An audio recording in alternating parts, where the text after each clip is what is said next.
Thank you very much, Dan. I appreciate that, and Mary, and thank you all mayors. Appreciate your welcome here to the Farmington and Livonia Chambers, and it is great to be here in Michigan today. I am, as you can imagine, pretty excited to be here. This was not a place that, frankly, I thought we were going to be competing at the level that we were competing here in the state of Michigan, but we're excited because this is a great place to show the kind of potential that our campaign has, and being able to connect and attract the voters that are absolutely essential for us to be able to win this election in the general election. That's the focus.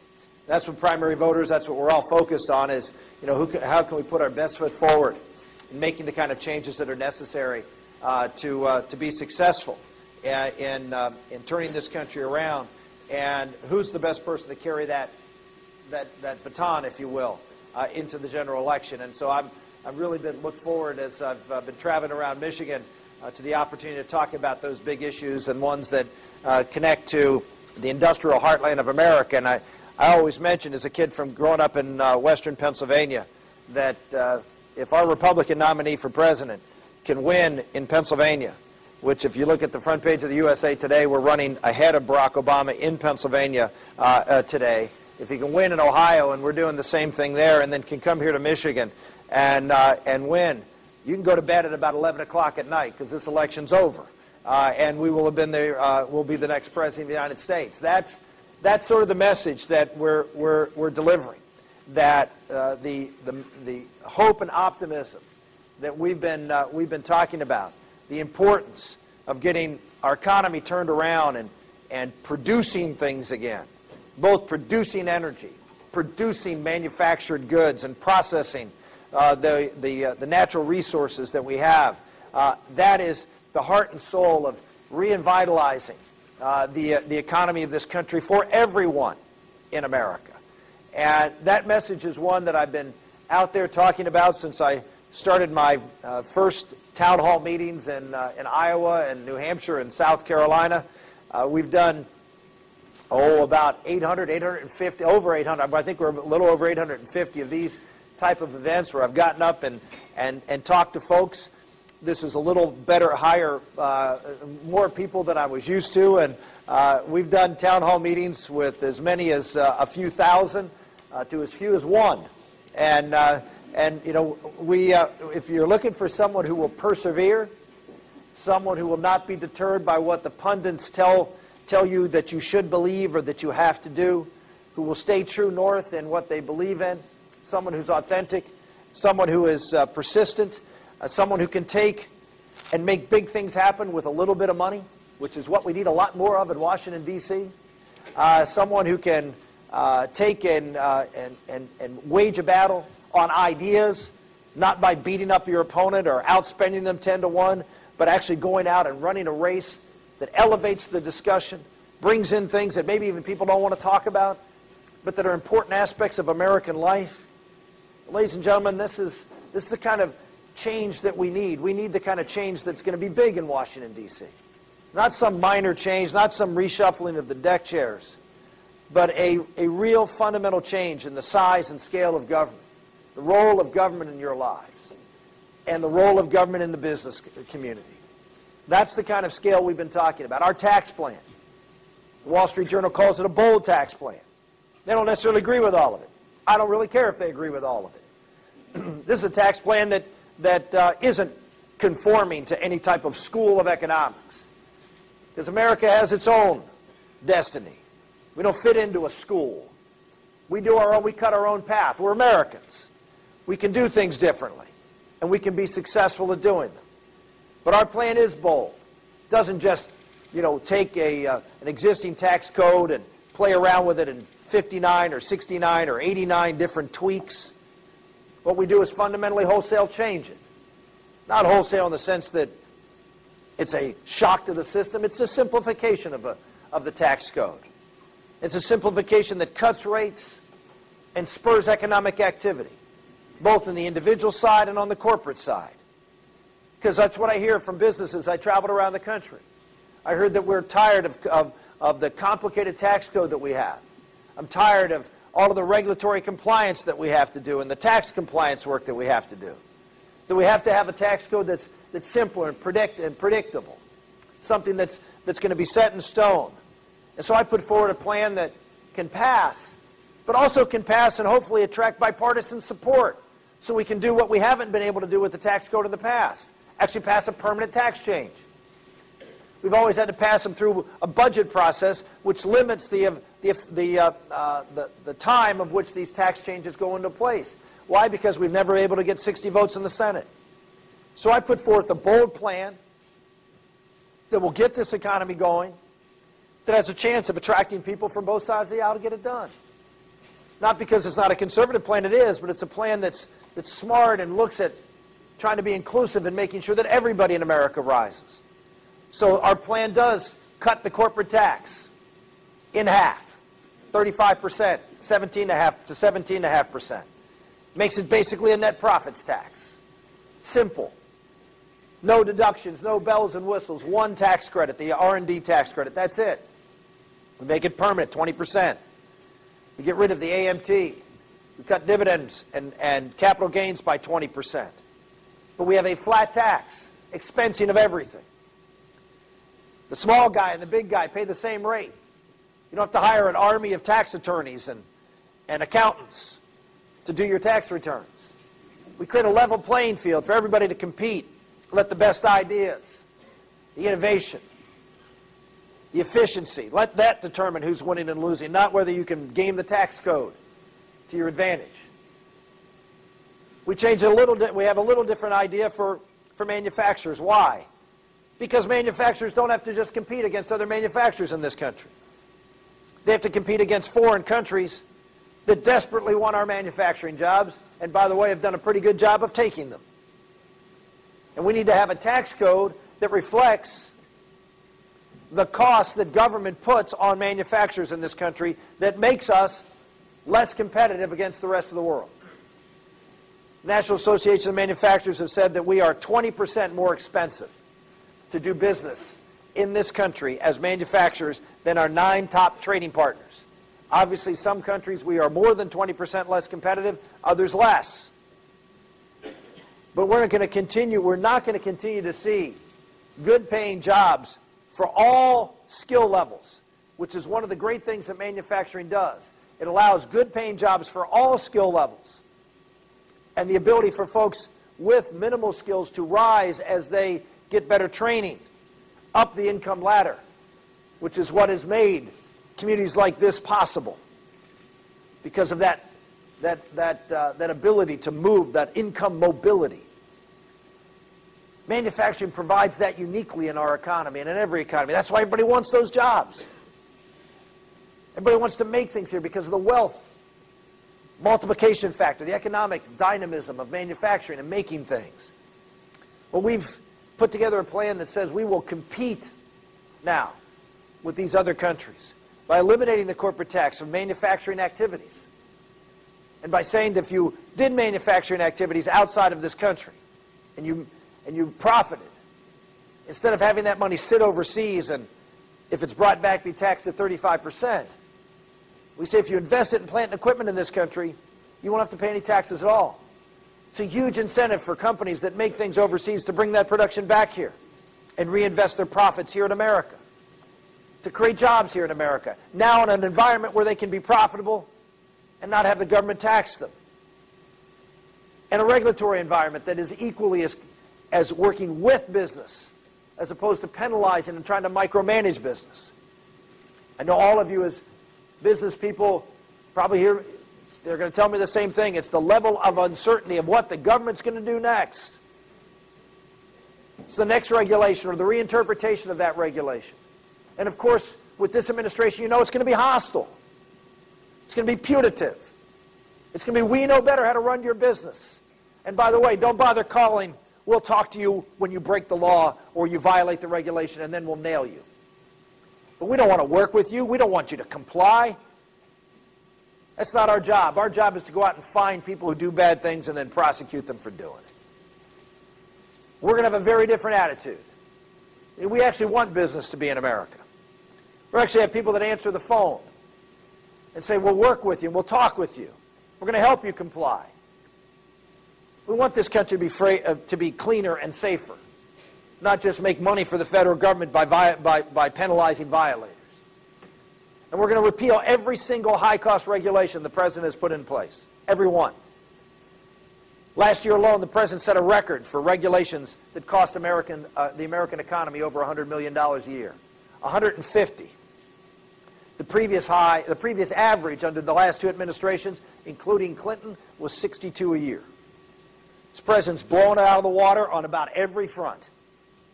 When it comes to regulation, taxation, and of course, huge deficits and borrowing. We're going to change the environment here in this country so we can get people back to work in this country. Help small-town America. As I traveled the country and visited small-town America, that's what I saw. We all know it. Those of you who grew up in small towns. How did these small towns start, most of them? Populated all throughout America. There was probably a manufacturing facility, a processing plant, a sawmill, a granary, something at the crossroads that started the town in the first place. That's how these small towns across America popped up. And that's why small towns across America are suffering. Because a lot of those jobs went away. Well, now it's an opportunity for them to come back and compete for those jobs. To have the opportunity to rebuild Main Street America again. People say, oh, well, you can't do that. Will never happen. Well, you create the environment. If you build it, they will come. I have no doubt about that. And we're going to build an environment where that will strengthen America, strengthen small towns, and give average blue-collar workers in this country, as well as white-collar workers who are working in jobs now that are below their capabilities and skill levels, the opportunity to really thrive in America again. But getting the economy going on a tax plan is only part of it. The other part is doing something about the energy picture in this country. We've seen how energy prices are already creating headwinds for this economy, how energy prices put us in to the last recession, $4 a gallon gasoline. We're seeing it again as prices spiked 18 cents in the last week or so. Why do we see such increases in energy costs? Because we're increasingly dependent upon foreign oil. And there's no reason for that dependency to be increasing. We have all sorts of finds of energy in this country, all sorts of opportunity to grow. And the President of the United States is saying no repeatedly. Oh, he gets up and says, oh, well, energy production is up. Yeah, on private lands. And even those private lands where the energy production is up, the President is threatening to regulate them out of existence right now. I was just in North Dakota. I come from Pennsylvania. The Bakken, where oil is coming from rock, and in Pennsylvania where gas is coming from shale, rock, through something called hydraulic fracking. And now the President is thinking, well, maybe we're going to, EPA, have to put some regulations and start shutting this down on private lands. Doesn't trust the states to regulate it. By the way, there have been hundreds of thousands of wells drilled in this country using hydraulic fracking. But now all of a sudden, since there's a boom related to it, oh, we now have the attention of Washington. And we're going to try to do something to slow it down. I was in Tioga, North Dakota. Tell you how small Tioga, North Dakota is? No one shouted out, yay, for Tioga, North Dakota. I was in Tioga, North Dakota. And what I found out there was, it's a boom town. They're drilling everywhere. They're being overwhelmed by the growth there. But you can't find a builder to come in and build homes. You can't find anybody to invest in Tioga, North Dakota. Why? Because they're afraid the government's going to shut it down. And they don't want to risk it. So they're building temporary structures. You feel like you're in Afghanistan. Because investors are afraid of what government will do. It's America, folks. We have people who are afraid of their government, of what next they're going to drop a dime on them to destroy their economy, of their community. I stood at a wellhead in Tioga, North Dakota. And they showed me, and they gave me a little bottle of the crude that came out of the wells. It's like water. It's light, sweet crude. the highest valued oil on the marketplace. And it sells at a discount in Tioga, North Dakota of $32 a barrel instead of at a premium. Why? Because they can't get it to market because the president won't build a pipeline. And that's why you see investment being throttled there. That's why you see exploration being throttled there. Because the president's choking it off. Even private lands, he's choking it off. Much less opening up public lands. He shut that all down. Offshore, here in this country, Alaska. Within the next 5 to 10 years, we're going to lose Alaskan oil production. Did you know that? The president's not telling you that. We're going to lose it unless we open up more oil for exploration up there. Why? Because the pipeline's going to shut down because there won't be enough flow. We used to be at 2 million barrels a day in Alaska. We're down to 500,000. The next 5 to 10 years, we'll get to 350, and once it hits 350, the pipeline shuts down. You think it's cold here? Go to Alaska.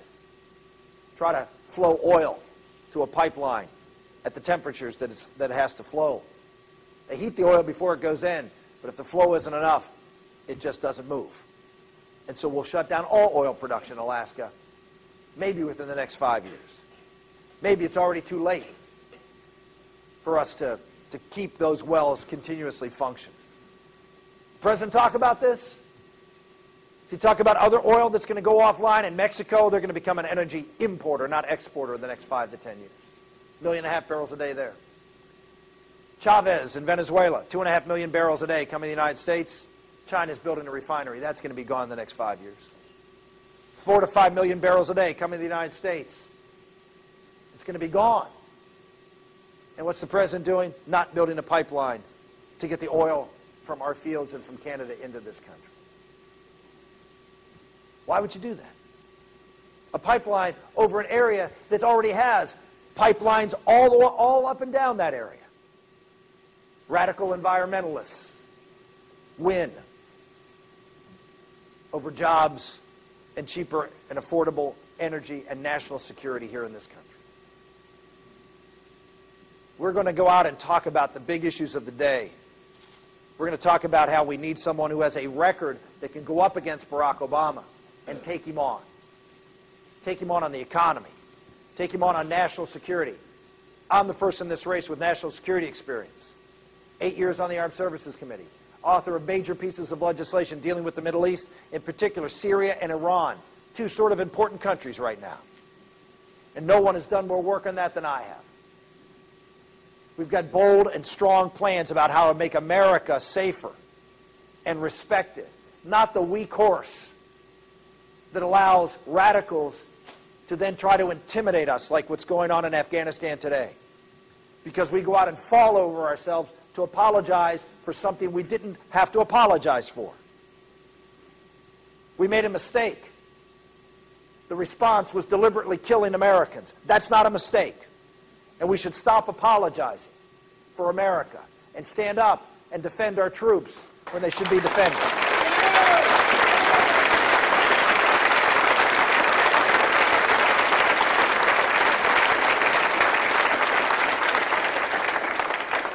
We have an opportunity in this race to make this about Barack Obama and his failed policies.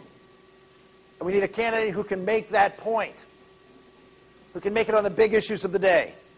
Energy, jobs and manufacturing, limited government, important issues like health care and its effect on the economy, Obamacare, its effect on liberty, economic liberty. Who is the government to tell you that you have to buy an insurance product as a condition of living in America? Who is the government to tell you? You hear so much about separation of church and state. I'm for separation of church and state. The state has no business telling what the church to do.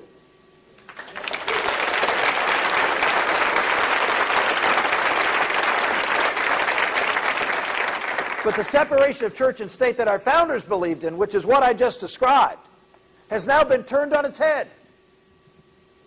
And now it's the church, people of faith, who have no right to come to the public square and express their points of view or practice their faith outside of their church. Listen to what the President says and what not the First Lady, but Secretary of State says. When they talk about the freedom of religion, they don't use that term all the time. They use a different term, freedom of worship. We're here in a hall for St. Mary's. You can go to the hall over there, you can go to the sanctuary, and you can talk all you want. You can have your religious faith. But if you come here and you try to practice your faith, no, then the government's going to tell you what to do.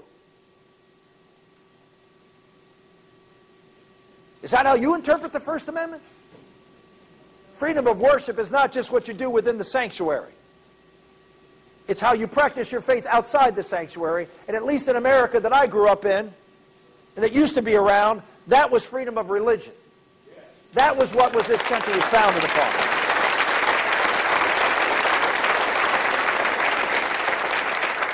All reporters in the back will say, oh, there's Santorum talking about social issues again. No, I'm talking about freedom. I'm talking about government imposing themselves on your lives. Folks, this is an election about freedom. It's about whether you buy into government can do things better for you than you can do for yourself. I don't buy into that. I've never bought into it. On health care, how many of you have heard of health savings accounts? How many of you can tell me who the author of health savings accounts was? Me.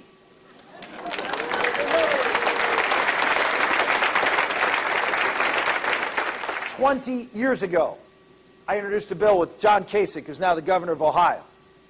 20 years ago, I've advocated. I ran a race in 1994 during the era of Clinton Care. I ran a race on consumer-driven, private sector health care, bottom-up, free people, their own money, in their own accounts, instead of government mandates. That's what I believe in. Because I believe in markets. I believe in free people. I don't believe in government telling us what to do. We need someone like that running against Barack Obama, not someone who did Obamacare light when he was governor of Massachusetts. Folks, in Michigan, why would we give this issue away? It is the biggest issue in this race. It's about government control of your economic lives, regulating you, taxing you, forcing you to buy things, then forcing their values on you and your religion. Which, by the way, Governor Romney did to Catholic hospitals in Massachusetts by forcing them to distribute the morning after pill. Why would we give those issues away in this general election? At the core of what's at stake in this country. Why would we put someone out there who's uniquely unqualified to make that case? Not just on this, but on the environment and energy. I didn't buy into the climate science of man-made global warming. I never bought the joke on the American public. I never bought this idea that somehow government had to control CO2 emissions in order to save the planet.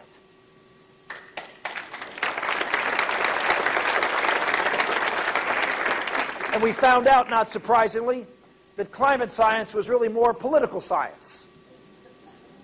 And it was politics that were influencing these things, not real science. I didn't buy it. Others in this race did. As governor of Massachusetts, Governor Romney proclaimed he was the first state in the country to put caps on CO2 emissions. Why are we giving that issue away? About government control of your lives, through regulating your energy consumption, taxing you for using energy. Why are we giving away government's role in bailing out companies? Now, I know that's not a popular topic here in Detroit, but at least I'm consistent.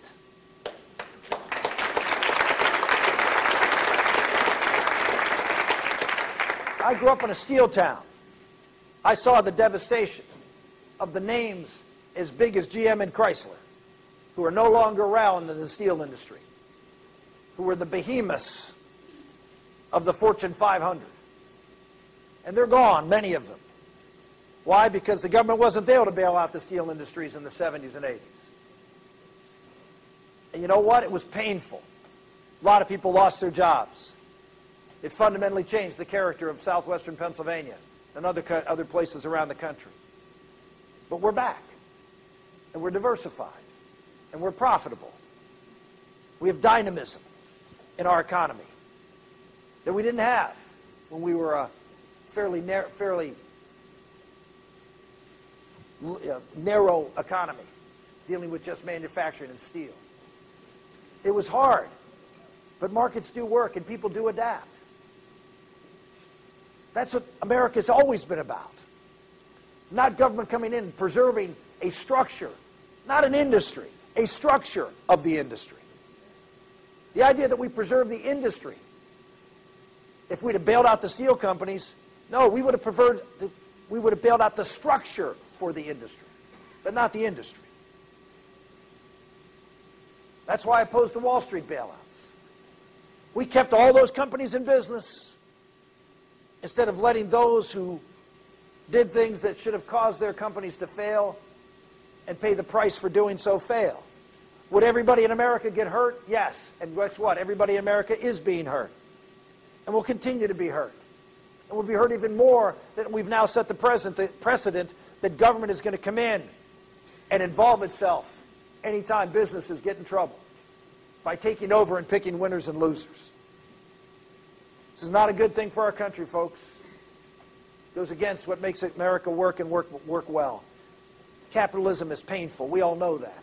Markets are painful sometimes when people don't keep up and people do things that the market doesn't like. A lot of people suffer. But they suffer more if we try to rig the game. I've been consistent on that. I can go after President Obama on that. No one else in this race can. We need sharp contrasts. We need a vision that is consistent, that believes in free people, free markets, that believes in bottom-up solving our problems, not top-down. That's why I'm asking for your help here in Michigan today.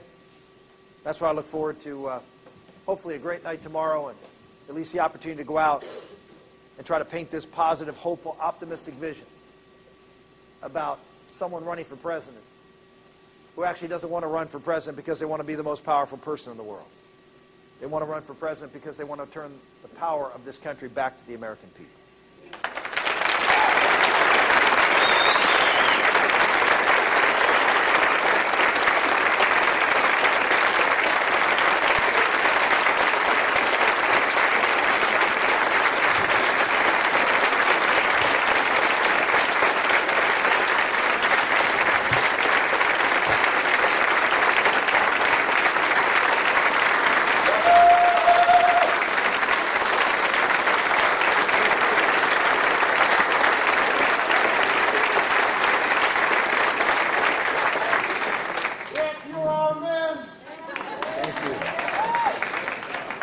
Senator Santorum, we have a few questions here for you from the audience. How do you plan to reform Social Security?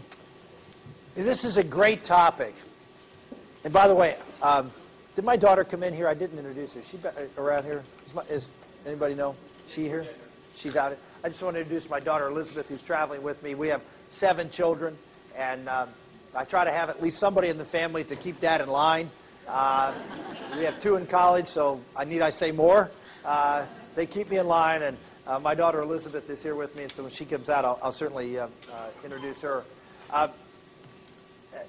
This is one of the, I love having this discussion. It's a little, there's my daughter Elizabeth, just wave and say hello.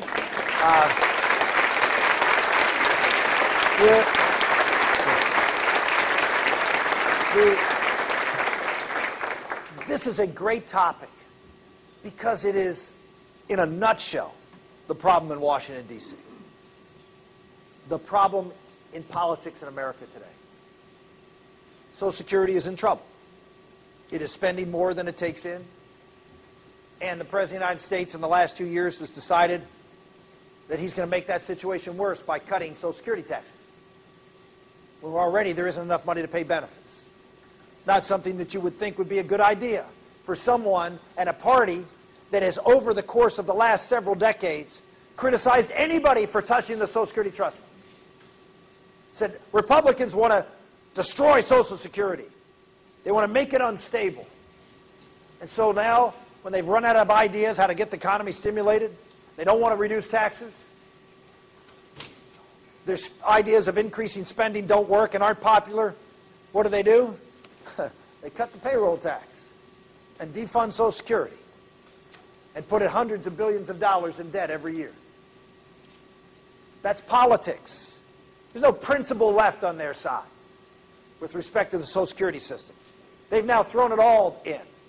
But that won't stop them from going out and saying, oh, Rick Santorum wants to destroy, or whoever the nominee is, wants to destroy Social Security. They want to get rid of it. They're the ones crippling Social Security right now, not us. Oh, yeah, some Republicans went along with it, not me. Why? Because we need a Social Security system, at least in the short term, that is stabilized, where the income matches the expenditures. And we don't have that right now. That's the problem. Social Security is now adding to the deficit. And it's going to explode as more baby boomers start becoming eligible for Social Security. Now, what can we do? We can go out and politicize this issue. We can go out and point that they're bad guys and we're the good guys trying to hold it up, as the comment I just made, or they're going to go out and say, oh, Republicans, they really don't care about Social Security, and any change they make, oh, they're going to throw grandma off a cliff. Or we can do something really unique. We can have a discussion with the American public about the issue of Social Security. How about this for a start? When Social Security was put in place in 1937, they set the retirement age at 65. Life expectancy in 1937, 61. People didn't live, on average, to age 65. And those who were age 65 didn't live nearly as long as they do today. In 1937, the reason Social Security was put in place is because there wasn't a government program to help seniors. And therefore, lots of seniors didn't make enough money as they had to continue to work because they didn't have sufficient savings. They had to continue to work. And so senior poverty levels, income levels, were below the poverty level. About 70% of seniors were below the poverty level in income. The poorest group of people in America, as far as assets, were people over 65. Now let's fast forward to today. The retirement age is now 66. That's the full retirement age. But when do most seniors take Social Security? 62. 70% of seniors, pre-seniors, take Social Security at age 62. What is life expectancy for a senior who takes Social Security at age 62? 23 years on Social Security. Life expectancy generally is now 80. And the eligibility age, full eligibility age, is 66 on average. Not 4 years before, but in fact, 14 years after. What's the group by age that has the lowest poverty rate in America? Seniors, 9%. What group has the highest accumulation of assets and wealth in America? People over the age of 65.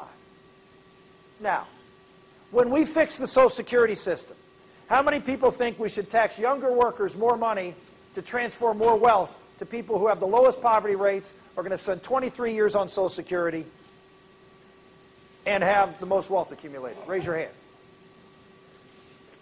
I've asked this question at the villages in Florida and everywhere else in between. How many people think that people at the age of 62 are too old to work? Raise your hand. Perfect answer so far. Nobody. Then why do we have seniors eligible for retirement at age 62 and collecting Social Security benefits when we are borrowing that money from China to pay those benefits? Why? Because if you say this, you're going to have a TV ad, Santorum wants to raise the Social Security age and throw grandma off a cliff. 60-year-old grandmas aren't in a wheelchair, and they'll punch you back if you try to push them off a cliff.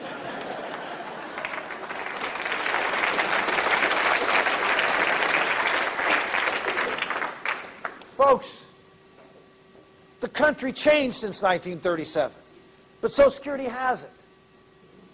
Do you know there's 60,000 people in 2010 who are over the age of 65 who earn more than $1 million a year and receive Social Security benefits?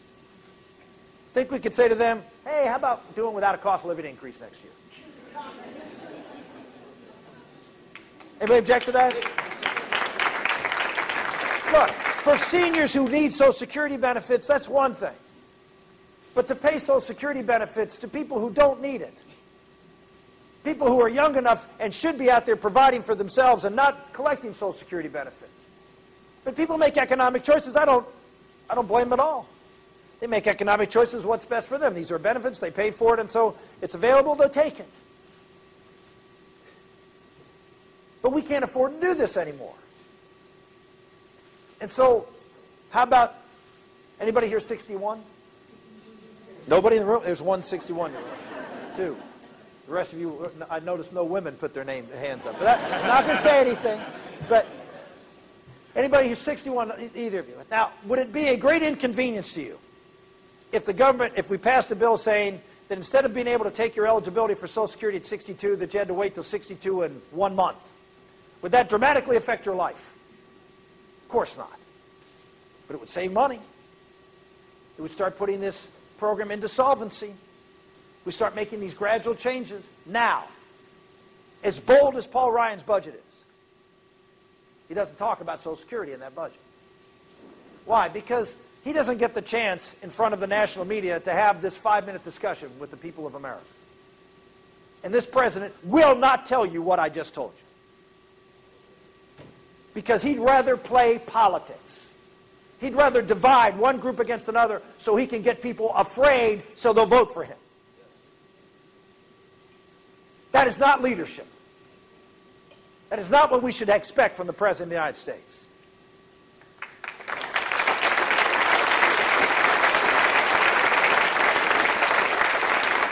My plan on leading this country is to actually not just have faith for you and our tax code and everything else, but have faith enough to go out and actually have discussions like this with the American public. Because I believe if you tell the truth to the American public about the challenges that we face and the options on the table, you'd be amazed. You'd be amazed at how much we could do together in this country.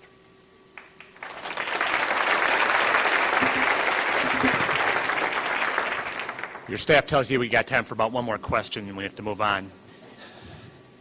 You asked me a long answer question. Yeah. I think they're giving you a time limit on this one. Anyway, Senator Santorum, what is your strategy to overcome the notion that your very conservative views make you unelectable in the current political climate? Well, I don't know. I encourage you to go back and look at press clippings from 1980, up until about 2 weeks before the election. Republican pundits, of which there were thankfully not as many as there were today, were out there saying Reagan is an albatross, can't win, too conservative, America's not ready for this. Remember, this was back in 1980 when liberal was not a bad word. Now even liberals don't like to be called liberal. And the idea of having a conservative movie actor who had no idea what he was doing, right? Voodoo economics, that was our side. Moderate Republicans who called Reaganomics, supply-side economics, voodoo economics. They mock conservatives. That's what the media does. They mock the values that built this country. We're past that. I don't know if you saw Ruth Bader Ginsburg the other day was asked the question whether as a Supreme Court justice she would recommend to a country forming a new government, whether she would recommend the U.S. Constitution. She said no. It's outdated. You see, America's outdated in the eyes of the left and in the eyes of many Republicans.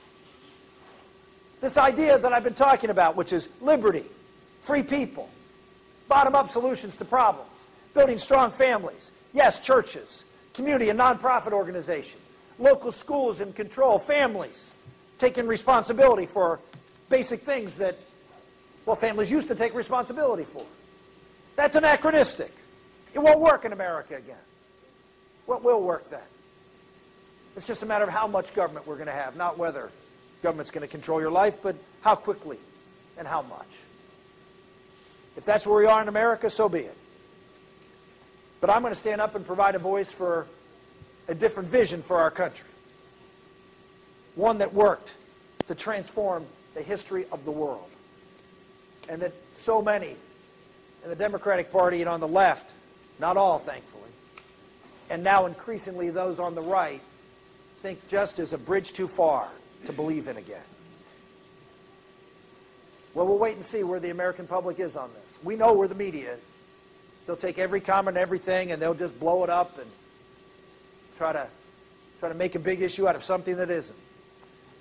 That's been happening to me all my life. I'm ready for it. I'll stand up and stand for the things that made this country great, and hopefully Americans can look deep in their heart and ask this question: do I believe in myself, in my family, in my community, to be able to build a great and just society? The way America was built, the way we became different than any other country in the world, or we reached the point where things are just too complicated.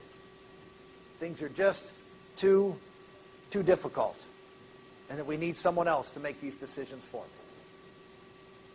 If you fall in the second camp, and a majority of Americans do, in my opinion, we've given up something great, something transformational, something that created hope and opportunity for millions of people around the world who see America as different than the countries who actually believe what I just said for their own countries. And that's fine. Lots of countries, lots of civilizations have given up faith in what made them great in the first place. We would not be alone in that regard. But I'm here because I don't want to be said that when I look at my children and grandchildren, that when that decision was made in America, that I was doing anything but giving 100% of everything I could to make sure that my children were handed a country as free and safe and prosperous and great as the country that I was given. Thank you all very much, and God bless. Thank you, Senator Santorum. Thank you to everyone for joining us today. Have a great day.